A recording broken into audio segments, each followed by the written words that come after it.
Welcome back. Reggie Mara here speaking about Healing America's Narratives, Chapter 11. And we're in this part of the chapter where we're taking a look at some perspectives on collective healing and our approach to society and living in community as opposed to just being individuals, heaps or piles of individuals. So the difference between a heap and a pile and a true community or society. So we just spoke about Nicholas Christakis' book Blueprint and his model of the social suite. In this episode, we're going to take a look at a book and two authors that I believe corroborate the spirit, if not the actual form, of Christakis' work. So in their book, Survival of the Friendliest, Understanding Our Origins and Rediscovering Our Common Humanity, Brian Hare and Vanessa Woods, both of whom are professors at Duke University, argue that our species has survived and thrived across diverse cultures and societies because of our ability to communicate cooperatively, which is essential, if you recall the previous episode, for each feature of Christakis' social suite.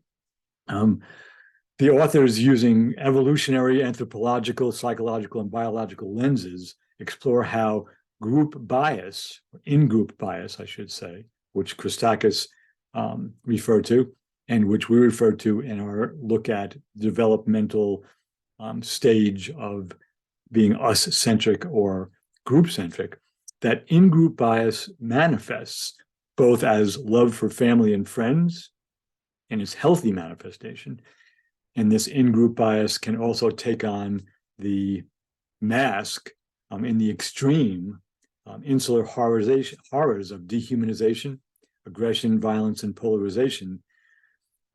And so, again, this idea of having a sense of the group or the collective in and of itself is, we could argue, is neutral. And at its best, it leads to love and cooperation and family and a healthy society. And at its worst, it leads to that us against them approach to living, and, no pun intended, and dying as well. So Hare and Woods go into a great detail in developing what they call the theory of mind and the importance of the idea of self-domestication in the book. And you have to read the book to really get into that in any more detail. But I will come back in the next episode and spend one more episode on some of what they had to say about Darwin's concept of survival of the fittest and how that plays into the title of their book, Survival of the Friendliest. All right, so I'll see you the next time. Thank you, as always, for tuning in.